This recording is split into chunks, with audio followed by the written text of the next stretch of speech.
Bonjour à vous. Alors, si vous avez prêté attention à l'affiche qui a été conçue pour cette journée, vous avez déjà les grandes lignes de ce que nous allons vivre aujourd'hui ensemble. Pour situer peut-être le contexte dans lequel nous sommes aujourd'hui, d'abord en cette fête de Saint-André, le premier élément qui est inspirant pour cette journée, c'est déjà le signe d'unité entre les églises orientales et l'Église romaine catholique. À travers la mission de Saint-André, nous est rappelé l'unité de l'Église, qu'on soit de l'Orient ou de l'Occident. Et je pars de cette intuition spirituelle pour nous rappeler aussi qu'aujourd'hui, en cette fête de Saint-André, à la toute veille du premier dimanche de l'Avent, nous sommes aussi à une journée charnière d'une certaine façon. Journée charnière qui va nous permettre de passer des fêtes du 350e anniversaire du Séminaire de Québec aux fêtes du 350e anniversaire de la fondation de l'Église mère en Amérique du Nord, à l'est des colonies espagnoles.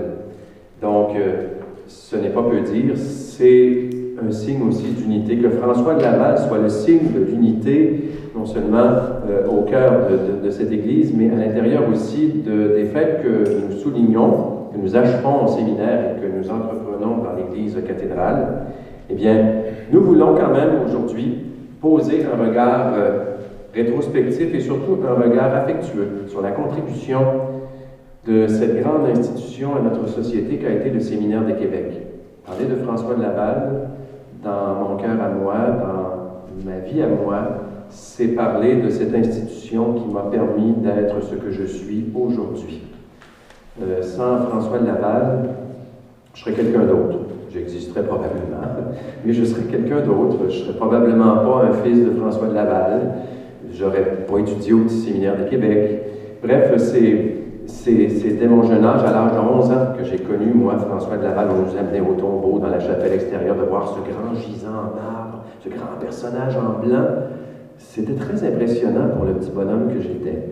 Et c'est à travers mon éducation par les prêtres du séminaire durant les années 70 que j'ai grandi, j'ai découvert la vie, la société, notre monde. Et quand je suis devenu prêtre, j'ai été nommé membre de cette institution vénérable. Donc depuis maintenant 33 ans, je suis membre du Séminaire de Québec à titre de prêtre agrégé. Et aussi, à travers les œuvres du séminaire, je continue de représenter le séminaire, entre autres dans ce service de la formation continue auquel vous êtes redevable aujourd'hui pour cette journée. Donc vous voyez, la fondation du Séminaire de Québec, l'intuition de François de Laval a même été soulignée récemment par le ministre de la Culture, Makakoto, qui a annoncé que la fondation du Séminaire de Québec fait désormais partie des événements fondateurs de la culture québécoise francophone. Ça fait partie de l'histoire du Québec. Alors, il y a peut-être des signes qui seront peut-être plus ostentatoires, mais ce qui est certain, en termes clairs, ce qu'il nous dit, c'est que dans les livres d'histoire, la fondation du Séminaire de Québec fait partie des événements phares de la construction de la société québécoise. Alors, c'est vous dire qui est le fondateur, l'homme qui est derrière.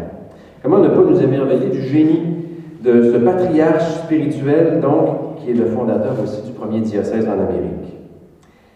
Il y a beaucoup à dire sur ce grand personnage, surnommé par les Hurons Ariawagi, c'est-à-dire l'homme de la grande affaire, dans la langue des Hurons.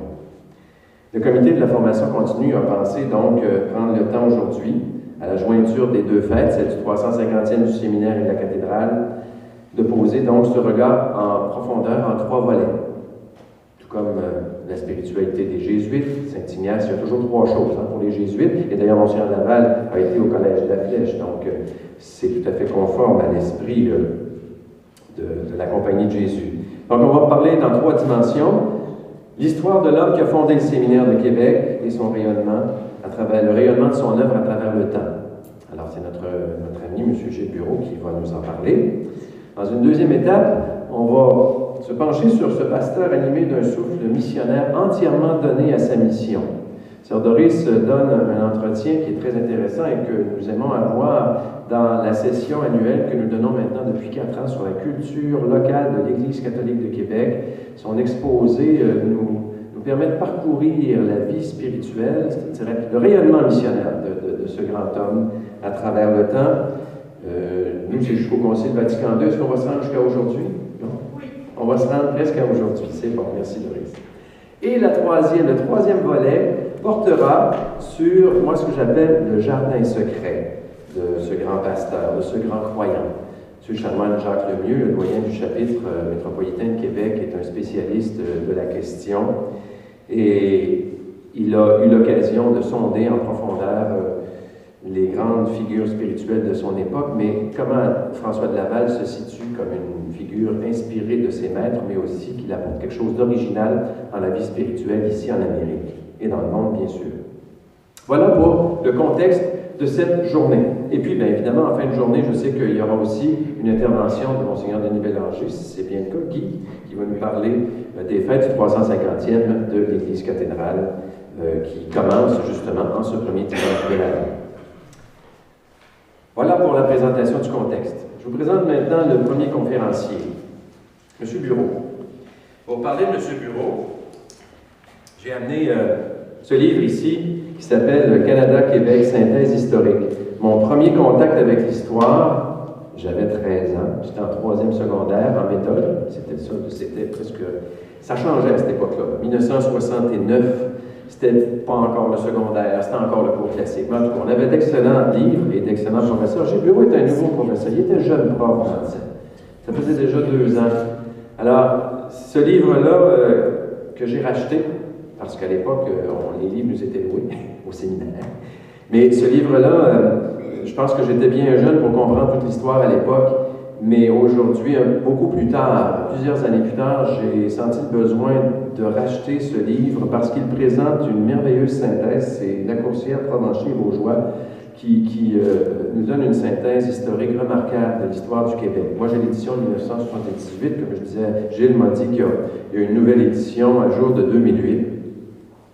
Et c'est important d'avoir ces bouquins-là d'une certaine façon, parce que je lui disais, aujourd'hui, on est en train d'effacer tout ce qui était à caractère spirituel et chrétien. Nos ancêtres ne sont pas venus au nom de la foi, sont venus au nom des valeurs qu'ils portaient. Hein? C'était des grands aventuriers. Ils portaient des valeurs.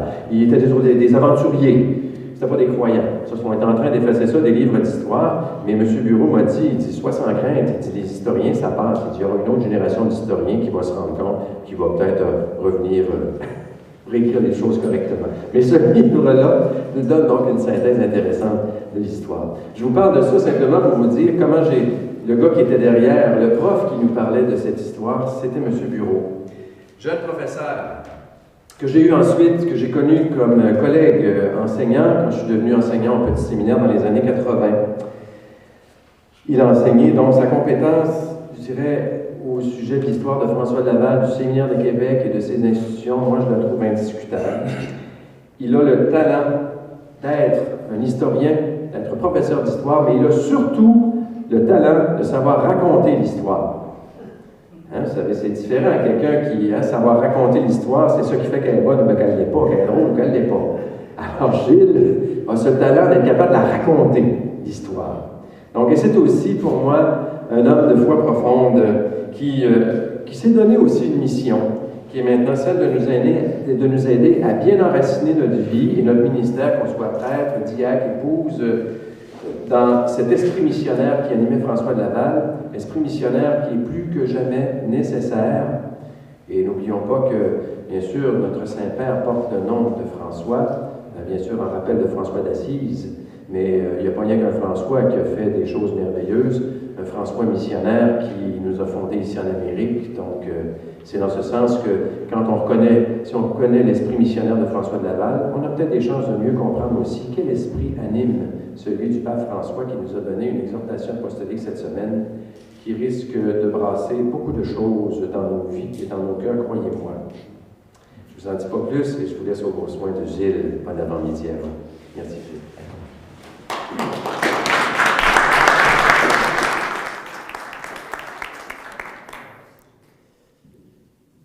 Alors, il faut que je vous parle de François de Laval. mais d'abord, je vais vous parler de moi un peu. Moi aussi, j'ai étudié en partie ici, mais mes racines sont beaucoup chez les religieux de Saint-Vincent-de-Paul. Monseigneur Couture a été mon directeur au Juvénat des Pères, et ça arrivait qu'on venait étudier au Séminaire de Québec. C'est une grande charité du Séminaire de Québec que d'avoir accueilli les religieux de Saint-Vincent-de-Paul durant plus de 60 ans, gratuitement.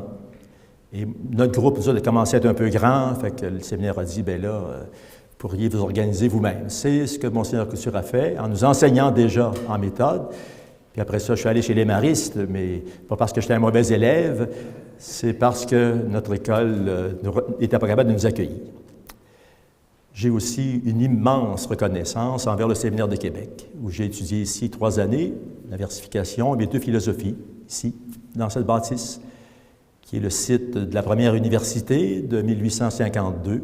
Vous êtes dans le grand salon de l'université. Il y avait un Pie IX d'un côté, une reine Victoria de l'autre, et des meubles anciens, des lustres, qui sont maintenant, je pense, dans la résidence Olivier Briand. C'est un peu ça. Alors, j'ai enseigné ici avec bonheur, c'était ma joie. Quand j'ai pris ma retraite, en 97, je n'étais pas très vieux encore, je ne pense pas l'être encore, mais ça vieillit pareil, et c'est Sœur Doris qui m'a demandé si je pouvais, si quelqu'un pouvait enfin se décider à écrire une biographie de François de Laval. J'ai accepté ce pari risqué dans ce monde qui ne s'occupe pas beaucoup des anciens évêques, mais ce n'est pas un ancien évêque, c'est notre premier évêque. Et j'ai tenté de faire de François de Laval, j'ai voulu, et je pense que j'ai essayé de le faire, j'ai voulu que François de Laval ne soit autre chose que le premier personnage, un des personnages importants, beaucoup statufié, nommé un peu partout. J'ai voulu parler d'un homme qui est devenu mon ami, mon compagnon et mon guide. C'est dans ce sens-là que je prends François de Laval, et c'est dans ce sens-là que j'ai écrit un premier manuscrit, grâce aux bons soins de Sœur Doris et à toute sa documentation, et grâce à l'aide du Séminaire de Québec. Et finalement, c'était publié à la fin de 2011, mais ça a été sorti en 2012. D'après ce que j'ai pu comprendre, plusieurs parmi vous l'avaient lu. Il y a 2 ou 3 livres là-dedans. Un premier, c'est un récit. Un deuxième, c'est un livre d'images. Évidemment, si on veut mettre plus d'images, il faut que les textes soient plus petits.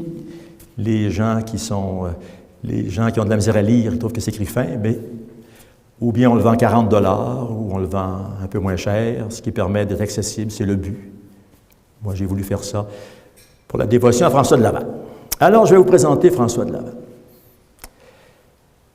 D'abord, c'est pas juste un personnage historique.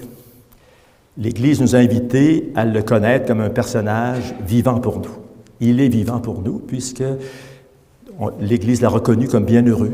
Moi, tout ce que je souhaite, c'est que, finalement, il n'y a aucun risque à le reconnaître comme un grand saint et un grand personnage.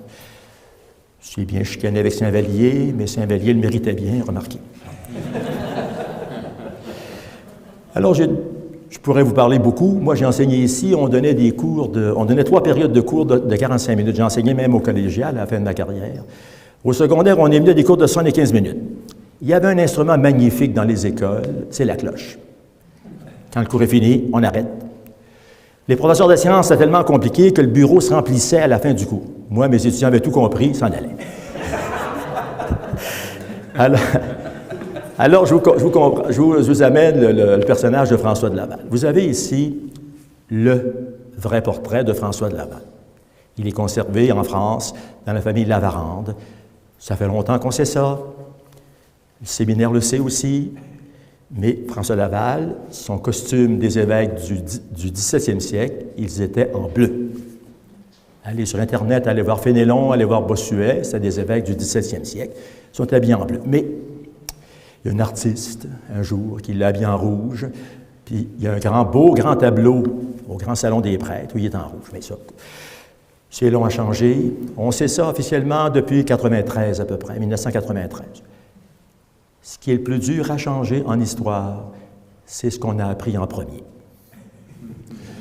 Je ne m'en fais pas avec ça. Un historien, vous savez ce que c'est? Comme on l'a dit tantôt, nous avons tous des souvenirs. Nous ajoutons à notre mémoire les souvenirs qui nous sont donnés, soit par l'enseignement ou par les parents. Puis après ça, les historiens s'organisent bien avec ça. Alors voici le grand portrait de François de Laval. 1674, quand François Laval devient officiellement évêque de Québec. Il était évêque d'abord, il devient officiellement évêque de Québec. Et là, ce tableau est maintenant attribué au frère Luc, Claude François, qui a laissé ici des tableaux magnifiques. C'est un peintre qui est venu au Canada, qui est retourné en France, et c'est de lui, habituellement, que descendent tous les autres portraits. Je vais vous en montrer quelques-uns. Dans mon livre, il y en a 40. À la fin, il y a une iconographie. On a relevé 40. Ça aurait été beau en couleur, mais ça aurait coûté beaucoup plus cher. Ce n'était pas le but de ce livre-là. Et il y en a 40 avec une petite explication. Celui-là, on le connaît bien. Il est une reproduction, est à l'archevêché. On craint toujours les incendies. Alors, François Laval est plus âgé. C'est un beau portrait. Un homme âgé, un homme bon, un homme qui a des amis, un homme qui a fondé une communauté, qui s'est occupé d'un diocèse. Mais c'est plus lui qui est évêque en titre, mais comme Saint-Vallier est en France, pour régler les problèmes, là, il y en a quelques-uns à régler. Puis en plus que les Anglais le font prisonnier, fait que Monseigneur Laval s'occupe, même à la fin de sa longue vie, du diocèse de Québec. Le vrai portrait, celui qu'on connaît beaucoup à partir du premier, c'est celui-ci. Donc, rapidement, parce que je n'ai pas toute l'avant-midi, il y en a d'autres qui vont dire de belles choses ici. Donc, c'est une espèce de carte funéraire faite après. Le serviteur de Monseigneur de Laval, le frère Roussard, disait « Oh, ça ne ressemble pas à l'évêque que j'ai connu. » Voilà l'autre portrait, lui, c'est celui qu'il a connu. Mais à partir de lui, habituellement, que viennent tous les suivants. Ça va pas. En tout cas, vous avez vu l'autre, celui que vous connaissez bien, qui est celui qu'on a dans le grand salon et où il est habillé comme un évêque du 18 ou 19e siècle. Ce qui fait que François Laval c'est le seul évêque du 17e qui est habillé comme un évêque du 19e. J'ai demandé en 2008, je faisais partie d'un comité des fêtes de Monseigneur de Laval, un photographe, de rajeunir François de Laval. Alors, à partir du portrait conservé en France, il l'a rajeuni. On voit ce que ça donne. Et l'artiste qui a fait mon livre, Daniel Abel, qui a fait le livre avec Jean Duval, avec l'ancien manuscrit que j'ai fait au temps de Sœur Doris, c'est un artiste peintre aussi, et il nous a reproduit un portrait de François Laval devant le séminaire de Québec qu'il a bâti. Il y en a partout des monuments. Connaissez-vous celui-ci? C'est un monument à Jeanne d'Arc, à côté du Montmartre canadien. Il y avait les Sœurs de Sainte-Jeanne d'Arc. En 1931, toutes les communautés religieuses ont décidé ont payé pour mettre leur fondateur là-devant. C'est un très beau monument. Il faut aller voir ça. François Laval a vécu au 17e siècle. Un des plus grands personnages du 17e siècle pour nous, c'est François de Laval. Il a vécu de 1623 à 1708. 1623 à 1708. Qu'est-ce que ça avait l'air la France à cette époque-là? La France, en 1600, il y avait 18 millions d'habitants. Paris était une ville de 500 000 habitants.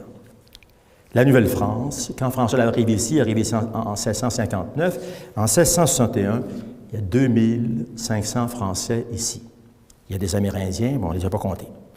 Il y en a 1800 de Cap-Tourmente à Cap-Rouge.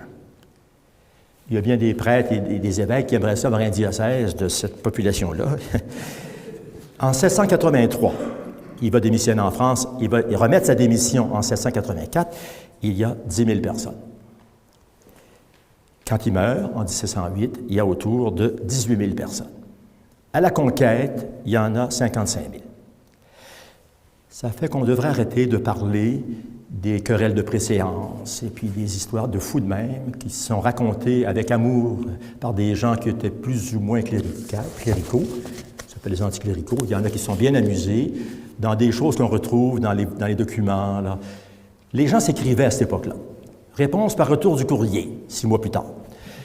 Vous comprenez bien que il y a les choses à les conserver. Tu sais, les chicanes de conseil d'administration, vous connaissez ça? C'est écrit dans les procès-verbaux. Quand personne les lit, c'est bien.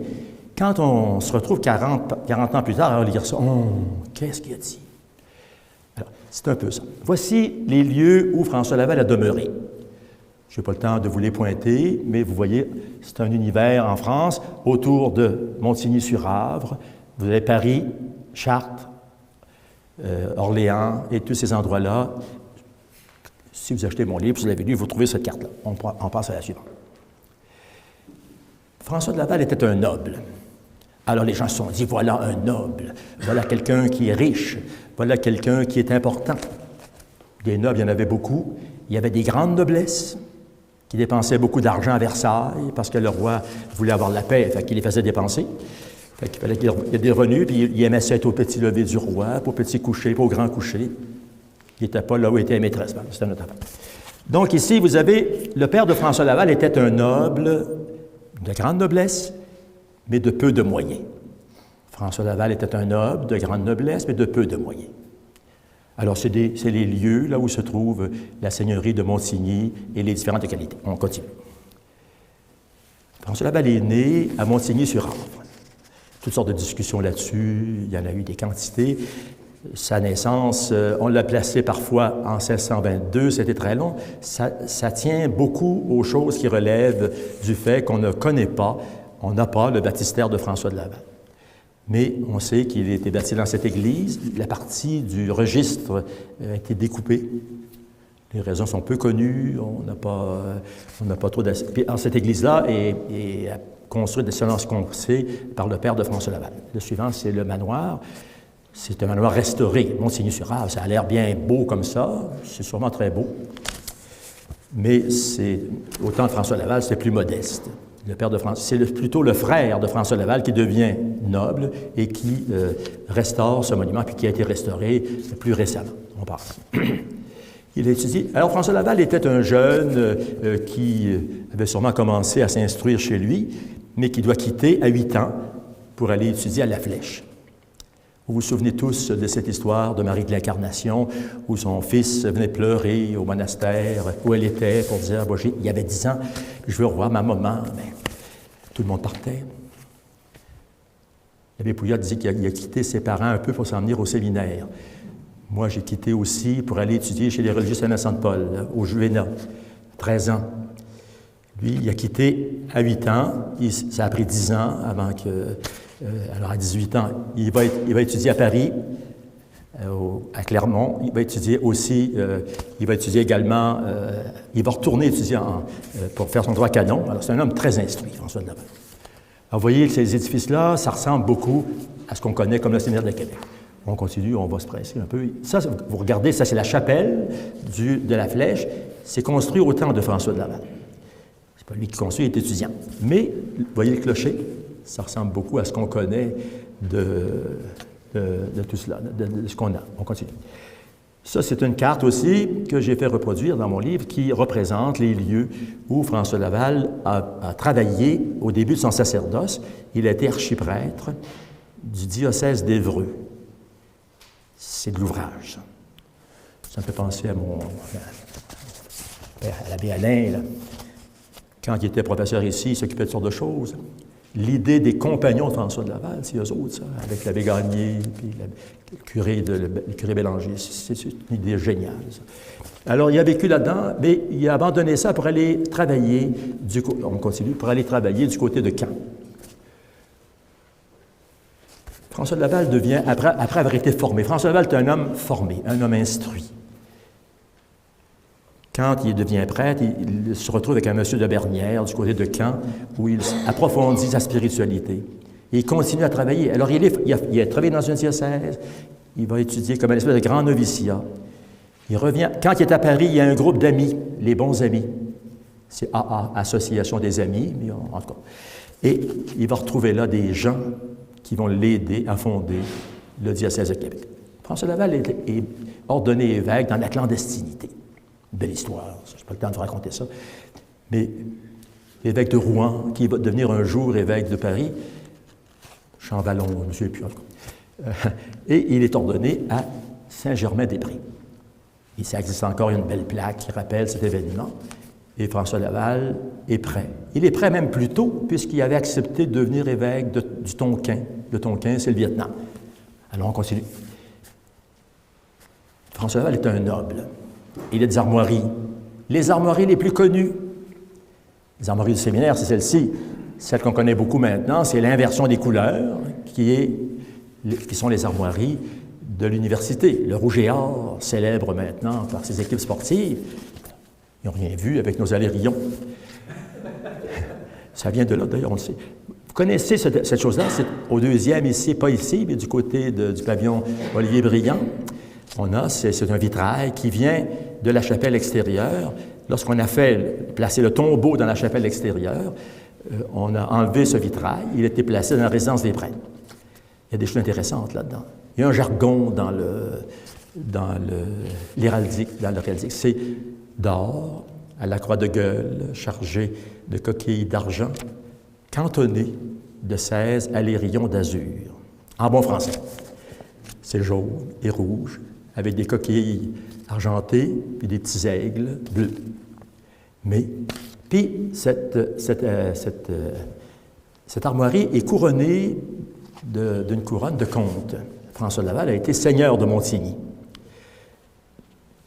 Ses deux frères aînés décèdent, son père est décédé quand il était jeune, ses deux frères décèdent et il devient seigneur de Montigny. Alors on voit, il y a des perles dessus, une couronne, 9 perles. Des fois, on en voit 12, des fois 9. Et ces perles-là, ça représente qu'il a été seigneur, qu'il a été comte. Et puis, on a les glands, des houppes. Il paraît qu'il ne faut pas dire des glands auprès des étudiants, les jeunes, ça les fait rire, mais c'est des houppes. Si on est évêque, prêtre, diacre, prêtre, évêque, archevêque, cardinal. Et là, on ajoute une quantité de glands que vous voyez ici. Puis, une devise. C'est un très beau... Alors, on continue, on se dépêche. Je ne raconterai pas l'histoire de ce calice. La revue Capot-Diamant et l'exposition qu'on a eue au Musée du Québec nous ont rappelé que le calice qu'on a beaucoup désigné comme étant celui de François de Laval est un faux des années 1930. Mais par contre, la basilique, la cathédrale a le véritable. Alors, vous voyez ici, c'est un beau. Et celui-là, on pense qu'il est le vrai et que François Laval et beaucoup de personnes qui sont venues après ont utilisé. On continue. Alors là, François Laval, dans son épiscopat de 1658, fait 8 décembre 1658, jusqu'à sa mort en 17... Lui, il démissionne en 84, mais c'est accepté en 1688. C'est un long épiscopat. Dans son épiscopat, il passe 11 ans en France et 1 an sur la mer. François Laval a fait 9 traversées de l'Atlantique. Ça a pris 1 an en tout. Ça pouvait être 3 semaines, comme ça pouvait être 4 mois, les traversées de l'Atlantique. Alors, vous avez ici des endroits. J'ai marqué les endroits où il est à Paris. Si on va à Paris ensemble, on réglera ça. Et il se retrouve, ici, on a souligné l'année dernière, c'est-à-dire ça achève, là, la fondation du Séminaire de Québec. L'intuition de François de Laval, c'est de créer une communauté de prêtres qui sont d'abord et avant tout une communauté d'amis. C'est des prêtres diocésains, ceux qui arrivent, M. de Mézeray, M. Morel, M. Dudouis, puis d'autres qui vont suivre, M. Glandelet, puis des gens que je connais une quantité, je les connais. Enfin, je peux me promener dans les cimetières puis connaître tout le monde. Alors, ces gens-là se retrouvent avec des prêtres qui sont à Paris, des prêtres des séminaires des missions étrangères de Paris. Alors, le premier qui est fondé, c'est le séminaire des missions étrangères de Québec. François Laval le fonde avant de s'en revenir. Puis quand il arrive ici, les prêtres de Paris le fondent. Les choses, alors je n'ai pas beaucoup de temps à vous expliquer ça, mais c'est le lieu de résidence principal des prêtres qui séjournent à Paris. François Laval peut aller à Montigny, mais il peut aller au séminaire des missions étrangères. Qu'est-ce que ça a l'air aujourd'hui? C'est le suivant.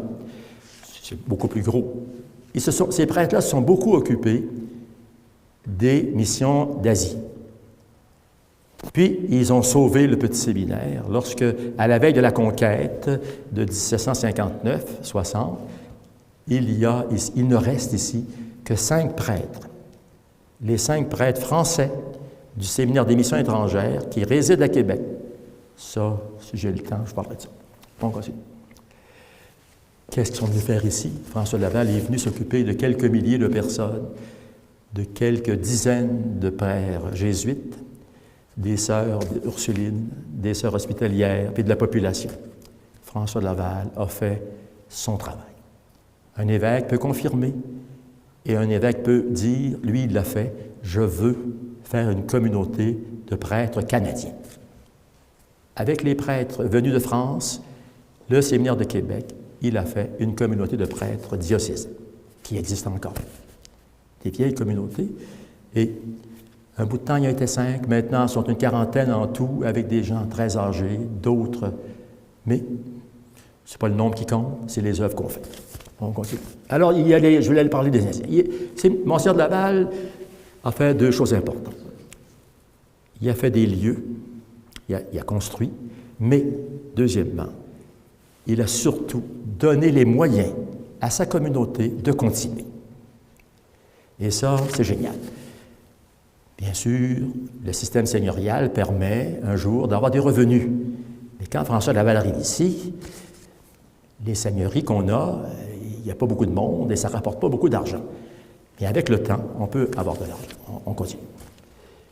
Alors ça, c'est les fondations du Séminaire de Québec. Quand je visitais, moi, avant que les archéologues se promènent, je disais, ceux qui connaissent ça un peu, je vous montrerai ça tantôt si j'ai le temps, ils disaient, dans le bout de la Tour des Nords, dans le bout de la partie du côté du Musée d'Amérique française, moi je disais toujours, c'est là que ça a commencé. Les archéologues m'ont donné raison dans des fouilles qui ont été faites. Alors, je vais vous montrer pourquoi j'avais cette intuition.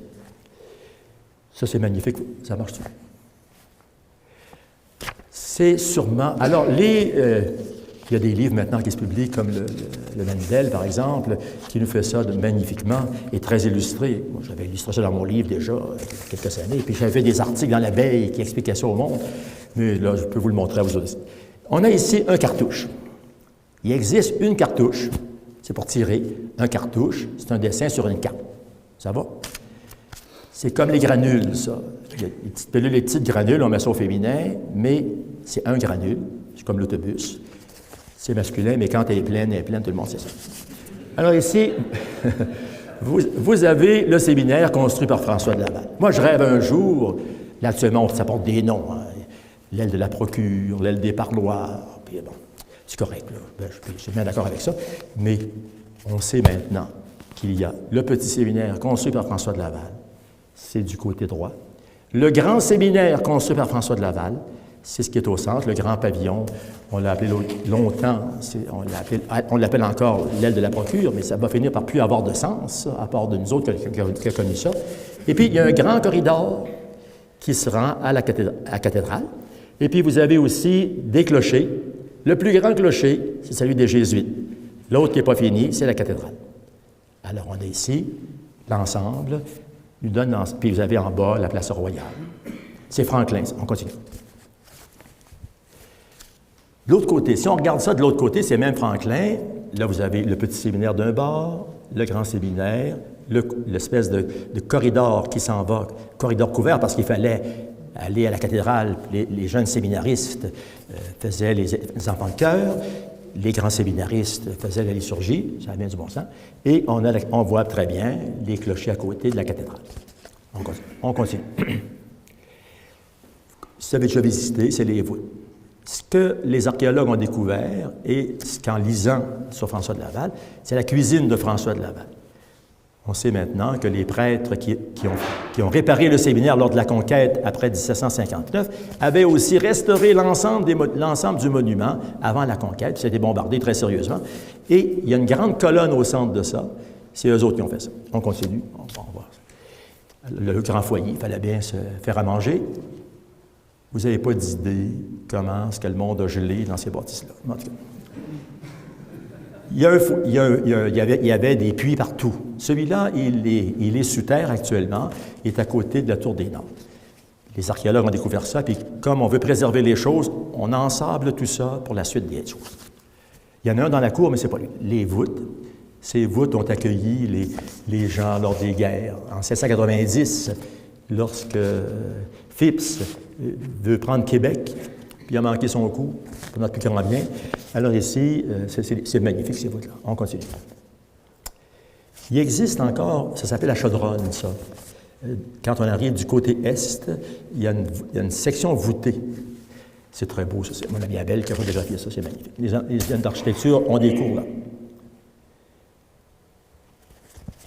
Alors, vous avez une vue du ciel, là, une carte de Villeneuve. Ça nous donne, à côté, vous avez du côté droit. Là, on voit bien qu'il y a une section au bout qui est la section de la Tour des Nords. La Tour des Nords, c'est les toilettes. Parce qu'il était du côté nord. Mais tout à coup, un jour, il y a eu des toilettes du côté sud. Mais les étudiants, évidemment, appelaient ça les Nords. Ils sont comme ça. Alors ici, il y avait des jardins et tout, puis il y a même des puits dans la cour, on voit tout ça. François Laval demande, après sa retraite, quand il revient en 88, il demande de construire une chapelle. Vous avez des grandes fenêtres, là. Ça, c'est du côté de l'archevêché. Alors, on va continuer plus rapidement, là. C'est tout ça qui passe au... Alors, on passe. Il y a l'escalier de Saint-Joseph, c'est magnifique. Ça existe encore, ça. Voici dans l'Altera Nova Positio. Des affaires en latin là-dedans, des affaires en italien. Moi, j'ai étudié du latin.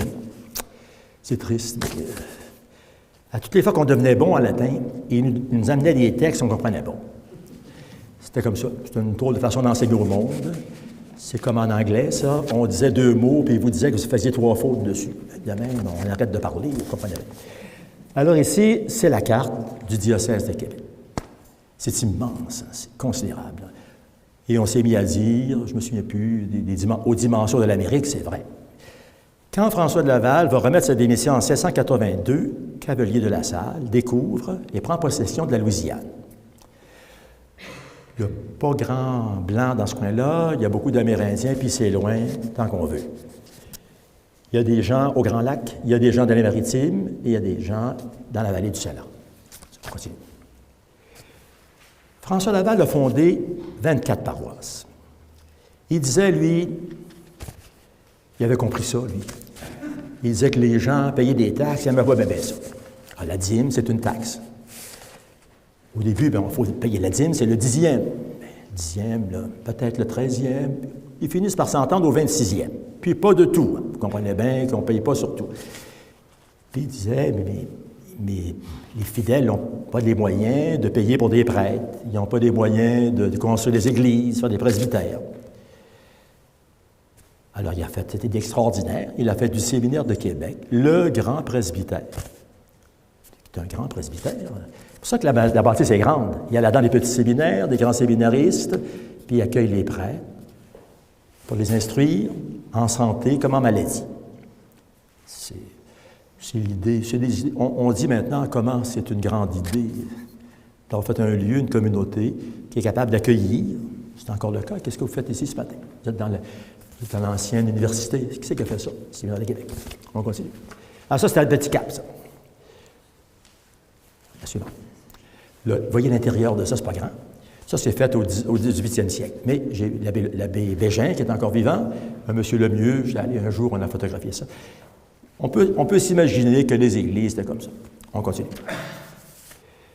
Mais une église où François Laval a vécu longtemps, c'est à la Grande Ferme. Parce que Monseigneur de Saint-Vallier a accepté que François Laval revienne vivre ici après sa démission, après son remplacement. C'était pas une bien bonne idée d'avoir 2 évêques en même temps, dont l'évêque fondateur, avec les prêtres qu'il avait formés, ceux qui étaient des curés. Je ne parlerai pas contre Saint-Vallier à matin, c'est pas la place, mais il n'avait pas un bon caractère. Mais il était un peu coincé aussi. Alors, il demandait à Monseigneur Laval s'il voulait bien quitter son séminaire, où il était beaucoup chez lui, de se retrouver à Cap-Tourmente. Et il y a l'église qui est là. C'est une des rares. Il y a 2 grandes églises qui ont été brûlées lors de la conquête, parce que les Anglais avaient décidé de ne pas brûler les églises. Ils brûlaient les maisons, ils brûlaient les fermes, ils ramassaient le bétail. Mais il y a eu ici, à Saint-Joachim, une résistance des gens, et ils ont brûlé l'église de Saint-Joachim. Et évidemment, pour démoraliser les gens à Québec, lors de la conquête, ils ont bombardé systématiquement la cathédrale. C'est évident que ça a démoralisé le monde un peu. On continue. J'ai dit que ça a brûlé 2 fois, le séminaire. Plus que 2 fois. Le séminaire a brûlé 1701, 1705, 1772, 1865, et sans compter d'autres que j'ai vus, moi, des endroits qui brûlent. Le grand séminaire un peu, vers 1959, où se trouve le petit séminaire maintenant, en 88. C'est Quand on a des foyers partout, ça a des chances de prendre quelque part. Ça donne ça. Ça, c'est fait ça, c'est le séminaire de Québec n'est pas cette forme-là après la conquête. On voit la forme qu'il a après la conquête. L'édifice en arrière, c'est le pavillon où se trouve le musée de l'Amérique française. Moi, j'aime mieux l'Amérique française. Et puis, on reconnaît l'édifice. On continue. On voit bien, ça, c'est des photos de l'Hivernois. Alors, François Laval est vivant quand son séminaire brûle 2 fois. 1701, 1705, il meurt en 1708 à 85 ans. Allons-y. On est chanceux, on connaît le registre de baptême de François de Laval. On est bien belle, la photographier ça. Il meurt. Sa fête est au mois d'avril de 1623 et il décède au début de mai de 1708. Une engelure, il prend une engelure au talon. C'est chaud, c'est le vendredi saint. Et il a fait une période très crucifiante jusqu'au mois de mai. C'était terrible. J'avais dit à M. Couture de faire bien attention aux engelures du talon avant qu'il ait 85 ans, au vendredi saint. Il m'a dit, les églises sont bien chauffées. Ça, on a ça. On continue. Ce qui existe aussi, c'est sa tombe, qui a été retrouvée en 1777, est transportée en 1877 et qui a été transportée en 1878 dans la chapelle extérieure, au-dessus de la chapelle extérieure. Et là-dessus aussi, là, on dit qu'il est dans sa 86e année. C'est ça le problème. C'est sûr. Comme moi, j'ai 72 ans, mais je sais très bien que je suis dans ma 73e, ça je le sais. Sans des vieux, bien vieux des fois. Alors voici, c'est magnifique. Elle existe toujours dans le sous-sol, dans la crypte de la cathédrale. La tombe est encore là. On continue. Monsieur Laval n'est pas là.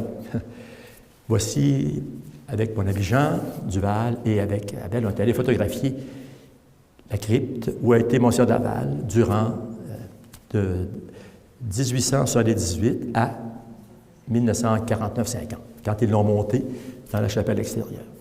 2 choses. C'est marqué ici, Monseigneur de Montmorency-Laval. Sur l'autre, c'est marqué Monseigneur, qu'est-ce qui est marqué? Monseigneur de Laval de Montmorency. François Laval a vécu 85 ans. Il n'a jamais voulu s'appeler autrement que François de Laval. 30 jours après sa mort, il y a un monsieur de la Colombière qui fait une oraison, les oraisons à la Bossuet. Ils en ont mis.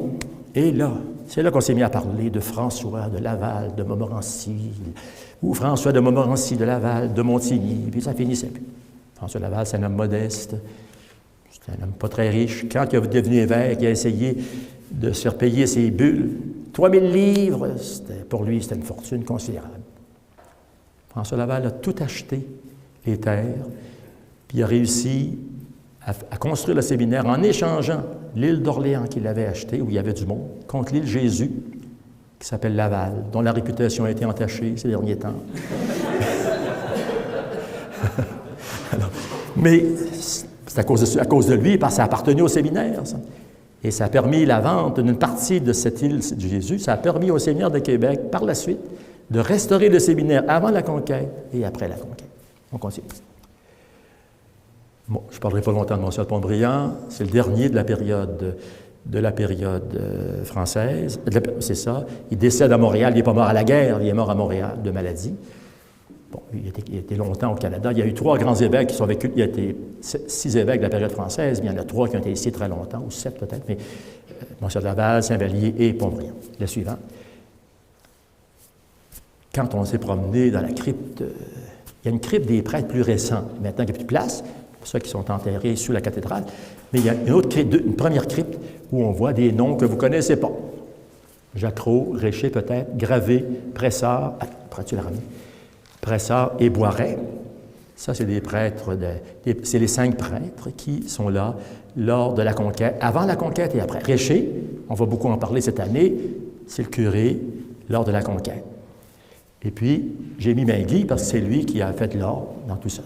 Ça, là, ça, c'est l'univers que j'étais content d'amener là mes amis, parce que ça fait longtemps que je connaissais ça. Que les étudiants étaient ici, ils mettaient les bandes là-dedans, ils mettaient les bicycles, etc. Mais là, heureusement que c'est beaucoup plus... On continue. Il y a un endroit que j'ai vu restaurer Ici, il y a des grands procureurs. On a l'abbé Roberge, qui est maintenant supérieur général. Les procureurs, c'est eux qui arrangent les affaires, qui réparent, qui construisent. Ici, on voit bien qu'un jour, ici, le grand salon de l'université, ici, c'était beau, ça. Et puis, les procureurs, surtout l'abbé Dugal, Louis Dugal, il a fait d'énormes restaurations. Et en particulier, ça c'était voûté, comme l'autre que je vous ai montré. À côté de la cuisine de François de Laval, on a cette chose-là. C'est très beau. Continue. C'est pas pour rien que les prêtres du séminaire ont décidé de nommer de Jean-Olivier Briand le pavillon des prêtres.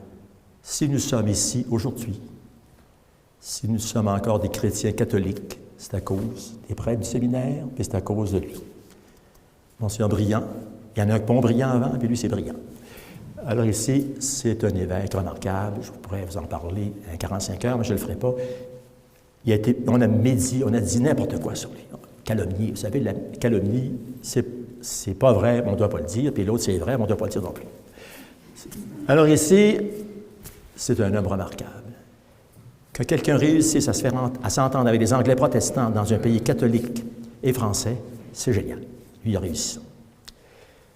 Il n'est pas évêque quand Pont-Briand meurt. Avec les permissions de tout le monde, Murray, le roi d'Angleterre, on passe en bateau, on s'en va en France, le pape est d'accord, il réussit à se faire ordonner évêque, puis il trouve cette idée géniale qu'on ne va pas pouvoir faire ça à chaque fois, on va réussir à avoir la permission d'avoir un coadjuteur qu'on va ordonner, et c'est lui qui va remplacer le précédent. Ça a duré de nombreuses années, c'est grâce à lui. On continue. Il y a une chapelle quand il a pris sa retraite, lui aussi il prend sa retraite en 1784, mais les dates vont bien ensemble. Et jusqu'à sa mort, il a fait cette petite chapelle qui existe toujours, qui est un chef-d'œuvre. Il a aidé à construire Mézeray, que vous connaissez. On continue. Il a aidé à construire aussi le Petit Cap, le château Bellevue à Petit Cap. En partie, là. Il a payé surtout pour aménager la chapelle que je vous ai montrée tantôt, celle qu'on voit. Un autre des personnages qui est très important, il n'est pas tout à fait le premier Canadien à devenir évêque. C'est Hubert, Jean-François Hubert.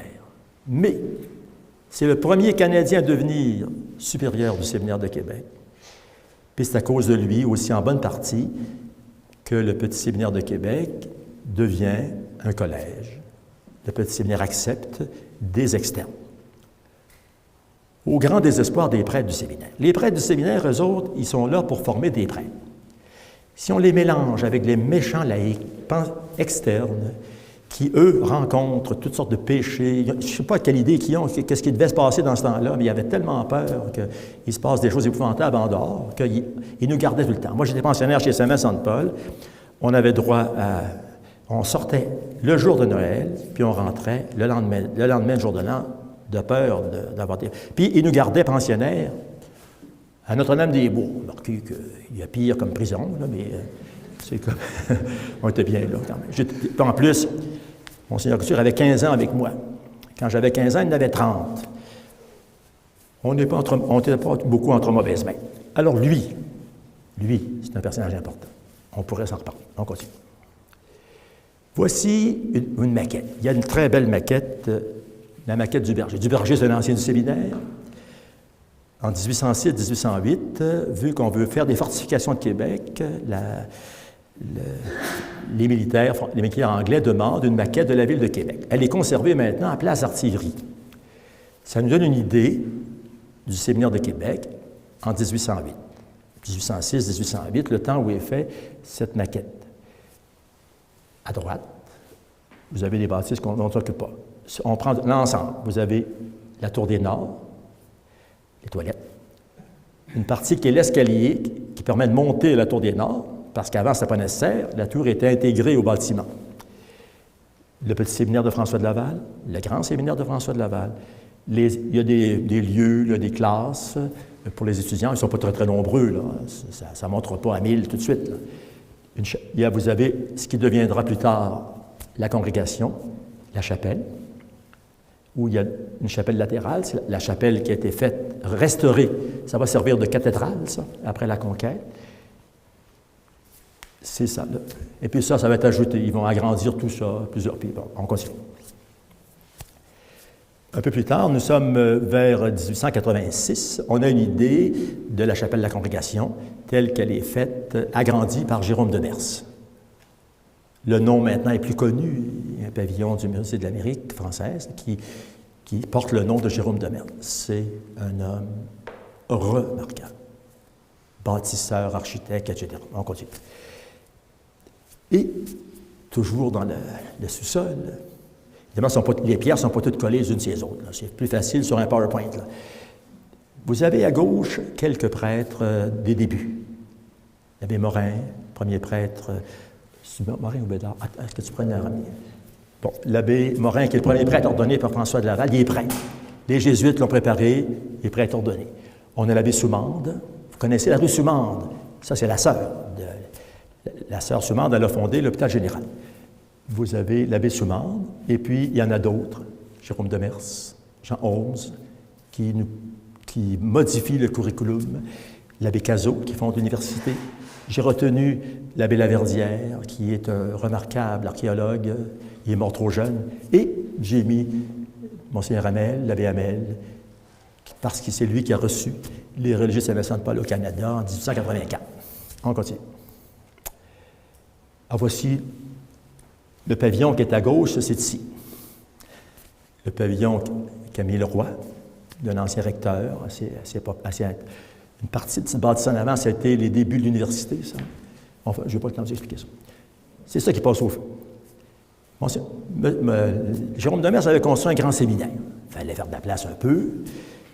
Il reste peu de choses de ça. Ça passe au feu en 1865. C'est épouvantable. On continue. Il y a une chapelle aussi.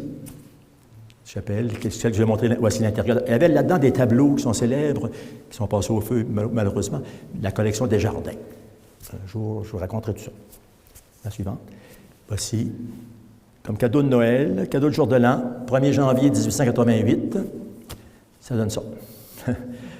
Et bon, vous voyez, il y avait deux chapelles latérales. Il y avait un tableau au fond qui a été restauré, qu'on retrouve dans l'exposition du Musée de l'Amérique française. On continue. Vous connaissez ce mur peut-être, hein?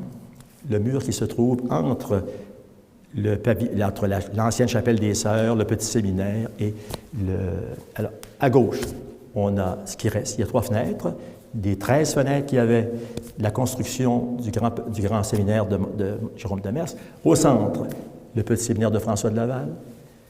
L'autre partie qui s'extrait, c'est l'escalier qui permet de monter, puis l'autre, c'est la tour des Nords.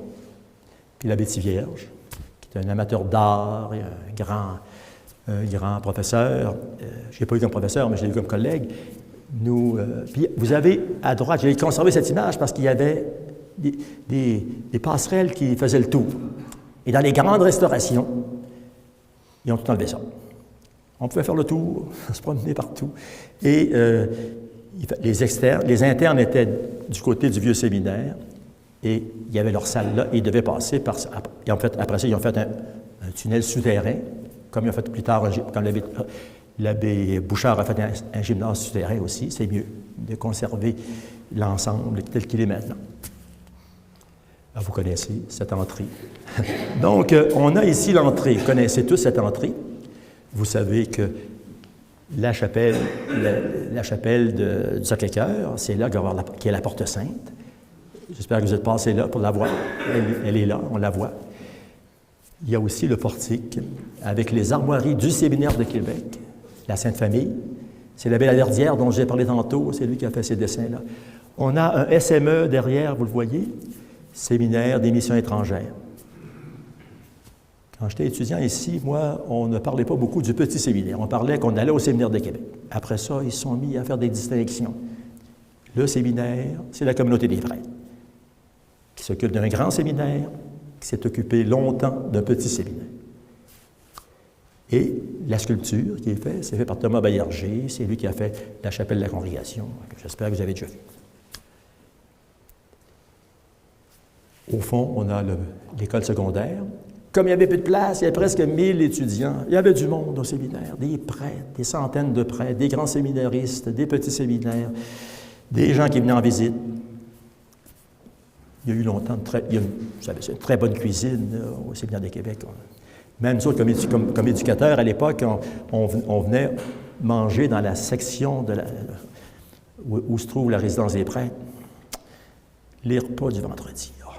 Eux autres, les cuisiniers savaient cuire ça du poisson. Alors, on a la cour. Vous avez au centre un rectangle. C'est l'endroit où se trouvait le premier petit séminaire, fondé par François de Laval en 1668, dans une maison, la maison de Mme Couillard. En 1663, il y avait un grand séminaire en arrière de la cathédrale. Ça avait été bâti, ça, au temps de Bernière. Ça servait de presbytère. Les grands séminaristes, ça n'a jamais été très, très nombreux. On est revenu à une période comme c'était. Il y a un temps, avec les grands séminaires, le pavillon Cazot, c'est immense. On continue. Les artistes sont merveilleux. Je vous ai montré l'escalier de Saint-Joseph tantôt. C'est Dumas, il s'appelle Antoine Dumas, qui est un ancien du séminaire, qui avait imaginé François de Laval devant l'escalier, qui voit monter des générations d'étudiants qui portaient le vêtement du temps, le Suisse. C'était bon d'être bien habillé à l'intérieur et d'avoir un chapeau. C'était pas chaud. Et puis, il y en a d'autres en blazer, puis il y en a d'autres. Il y a même des jeunes filles. Je ne sais pas si quelqu'un aurait pu s'imaginer qu'il y aurait des jeunes filles au Petit Séminaire de Québec. Enfin, tout se peut. L'ensemble architectural que vous connaissez. Alors, on peut continuer rapidement pour le reste. Le Séminaire de Québec, c'est aussi une œuvre. On a d'autres? Non, on a vu d'autres. J'ai passé. Alors, si vous avez des questions à me poser, parce que moi, François de Laval, comme je vous ai dit, je l'aime, je le connais, je voudrais vous parler d'un peu il me reste 2-3 minutes, là. Comment est-ce qu'on connaît François de Laval? On le connaît par ses contemporains, ses amis, ceux qui ont écrit sur lui, les Jésuites, Mère Marie de l'Incarnation. Mère Marie de l'Incarnation a écrit des milliers de lettres. Dans ces milliers de lettres, il y a, vous savez, il a écrit à son fils, il peut bien y raconter, il a gardé ça, c'est une bonne idée. Tout d'un coup, elle n'est pas très contente. Ça arrive. Marie de l'Incarnation, c'est une femme forte, elle est arrivée ici en 1600, on va fêter ça, 1639. Elle est arrivée ici en 1639, Monsieur Laval, un petit jeune, là, 35 ans, 36, à ce moment quand il arrive, 1659. Puis il fait une visite au couvent, puis il vient dire à Marie de l'Incarnation comment est-ce que les sœurs devraient chanter, puis comment ils devraient s'habiller. On va se calmer, prenons ça calme. Puis elle écrit, bien pas contente. Mais s'il y a quelqu'un qui a dit des belles choses sur François de Laval, François Laval a eu plusieurs problèmes. Un des plus grands problèmes, c'est la traite de l'eau de vie avec les Indiens. Mais c'est le premier qui a compris que la prohibition, ça ne marche pas. Qu'est-ce qu'on fait avec la drogue maintenant? Qu'est-ce qu'on a essayé de faire aux États-Unis avec la boisson? La prohibition. Hein? Bon, c'est la nature humaine. Les Indiens aimaient ça, l'alcool. Ils n'aimaient pas le goût, c'était pas bon. Les Français leur donnaient de la mauvaise boisson, mais qui était forte. Habituellement, ils mettaient ça dans un petit tonneau, quand il y avait une gorgée, pour pouvoir la boire, pour s'enivrer. L'enivrement, ça donne l'impression d'être éloquent. Je n'ai pas pris de coup ce matin. Bon, alors ici, vous avez donc, mais aussi, ça permet d'entrer en transe, comme le chaman. Puis en plus, c'est renouvelable. Donc, vous voyez très bien comment, dans le système, les Indiens, les Indiens en voulaient. Qui sait aujourd'hui qui ne veut pas de téléphone intelligent qui coûte une fortune, qui ne veut pas une tablette qui coûte une fortune, qui ne veut pas payer tant d'argent par mois? Les bons vieux téléphones à fil. Là. Je ne parlerai pas des téléphones à roulette, là, c'est notre affaire. Mais même Bell nous fait payer encore, parce qu'il y a des gens qui aiment le téléphone à roulette, il fait payer le tocheton. Il a déjà demandé ça. Y a-t-il des nostalgiques du téléphone à roulette? Alors, des vieilles affaires, mais aujourd'hui, ça coûte des fortunes, ça. Tout le système, des portables et tout ça. Les Indiens, les gens sont prêts à payer. Ils sont prêts à passer des nuits debout et à geler pour acheter ça. Les nouvelles, il y a une petite particularité. C'était pareil pour la boisson. Les Indiens en voulaient de la boisson. Ils échangeaient leur traite de fourrure de l'hiver pour ça. C'est scandaleux. Avec raison, François Laval a protesté. Il est allé en France, il a fait des voyages, puis il a dit, il a eu raison à un certain temps, il faut absolument abolir ça. Ça a marché selon la volonté des administrateurs. La principale ressource ici, c'est le commerce des fouets. Mais on ne pourra pas dire qu'il n'a pas essayé. Il y a aussi, les gens nous ont parlé de préséance. Il y a les écrits là-dessus, c'est splendide. Quand François Laval arrive ici, il y a un lieu pour se réunir, c'est l'Église. Puis les occasions ne manquent pas. Les fêtes, il y a une centaine de fêtes, puis sans compter les dimanches, ça finit plus. Alors, puis les gens ont le temps, puis ils se réunissent. C'est une belle place pour se rencontrer. Aujourd'hui, les gens se parlent en texto. Mais à l'époque, on pouvait aller écouter le curé, on n'entendait pas parce que c'était trop grand, mais les églises étaient plus petites dans ce temps-là. Puis les prêtres, comme Mézeray, étaient toujours enrhumés, ils ne pouvaient pas prêcher. Donc, les gens disaient, mais qu'est-ce qui arrive? Il interdit des choses au gouverneur. Quand François Laval arrive ici, ça fait longtemps qu'il s'est fondé ici, et on avait pensé qu'il y avait certains droits pour le gouverneur. Quand François Laval arrive dans sa cathédrale, il dit, écoutez, c'est mon église, ça se pourrait-tu que vous soyez pas trop dans le cœur? Parce que franchement, d'abord, c'est pas très grand. Puis en plus, on peut s'organiser pour que ça fonctionne. Vous voyez, c'est des choses qui... Puis là, comme tout le monde s'écrit à l'époque, quand le roi veut savoir de quoi, il attend le courrier. L'intendant écrit quelque chose contre un puis contre l'autre, puis le gouverneur écrit quelque chose contre tout le monde, puis l'autre évêque n'est pas content, puis les prêtres se parlent. Alors, il finit par tout savoir. Qu'est-ce qui arrive dans ce temps-là? C'est lui qui décide. On parle de monarchie absolue, mais en réalité, les gens étaient tellement loin qu'ils faisaient bien ce qu'ils voulaient. Là. Il y a aussi je dis que François de Laval, c'est un homme chaleureux. Avec les portraits qu'on voit de lui, il a toujours l'air enragé. C'est pas une bien bonne idée, ça. Il y a du rire, certainement. Il était entouré d'amis, c'est ce que je vous disais au début. Il avait la reconnaissance, il a exprimé sa reconnaissance aux Jésuites. Il a rendu hommage pour Vincent de Paul. Il a appuyé le livre du Père Tellier, dont on reparle maintenant. Monsieur Laval a eu raison. Il y avait des jésuites qui disaient qu'en Orient, on devrait adopter des rites qui conviendraient plutôt aux gens qui sont là. Ah, quel scandale! Vous savez ce que c'est? La liturgie, il faut être sérieux, il faut faire attention. Monsieur Laval, dans une première écrit, il a dit, c'est formidable, c'est une bonne idée, je connais ça, moi, des Indiens, puis on prend des chances un peu. Il a fallu qu'ils reculent un peu. On connaît ça, des gens qui reculent de ce temps-ci, donc il est obligé de reculer un peu. Mais c'est lui qui avait raison. C'est ça que je trouve bien intéressant. Il a écrit une lettre aux missionnaires qui est très souvent citée. Il est très attentif à ses prêtres, à ses diocésains. Il visite son diocèse. En canot d'écorce, y a-t-il quelque chose de plus inconfortable qu'un canot d'écorce? Il marche en raquette. Il visite son monde. Il vit chez son monde. Il va voir les Indiens. Il vit chez les Indiens. Les textes magnifiques que les Jésuites ont rapportés de ses rencontres avec les Indiens, c'est une splendeur. D'affection, d'accueil, d'amour qu'il leur donne, d'amour qu'il donne à ses diocésains. Il est fondateur des missions étrangères. Nommons quelques compagnons de François de Laval. Bon, vous connaissez M. de Bernières, dont je vous ai parlé, le premier curé. Angot des Mézeray, son nom est resté. Des prêtres avec lui, un abbé Louis Petit, qui a été beaucoup en Acadie. Il y a un qui a été peintre, M. Hugues Pommier. Les gens disaient que ses peintures n'étaient pas belles. J'y peux rien. Charles Glandelet est arrivé plus tard, en 1974, lui. Mais c'est un homme qui est mort après lui. François Filion, qui est son neveu, né à Montigny. Les prêtres canadiens, Louis Sumande, Morin et tous les autres. C'est un évêque qui accueille favorablement son concile, le concile de Trente. Bien sûr, on peut placoter contre le concile de Trente, pendant longtemps qu'il y a eu lieu. Nous avons eu, nous, le concile Vatican II. Puis il y a encore des gens qui disent « Ah, on serait-tu bien dans la messe en latin, puis le dos au peuple? » Voyons donc. Donc, il a construit. Je dis aussi que toutes les grandes questions, ça se réglait en France. 11 ans de son épiscopat en France pour régler des choses.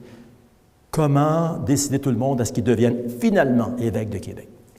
Il était évêque de Pétré parce qu'il n'y a pas de monde ici. Pourquoi ça marche, ce système? C'est que François de Laval, il prêche, il pratique avec ses prêtres la mise en commun des biens. J'ai connu, moi, une communauté religieuse qui est celle des personnes à Saint-Paul. Je n'ai pas vu ces gens-là mourir de faim. Je ne dis pas que le bouilli était toujours très bon. Je ne dis pas qu'ils ne mangeaient pas de viande un peu avarié. D'ailleurs, avant telle date, eux autres, ils connaissaient ça. Mais, pour que ça fonctionne, une chose, il n'y a rien de mieux que la mise en commun des biens. Les seigneurs de Québec, toujours, on parlait de désappropriation. Ça, c'est une chose dès le début. Après ça reste la mise en commun des biens. On met les personnes en commun et on met les biens en commun. C'est pour ça qu'on peut construire, on peut répondre à des défis. L'argent que le chanoine Robert dépense pour aménager cette bâtisse ici qui était inutilisée, qui était inutilisable aussi.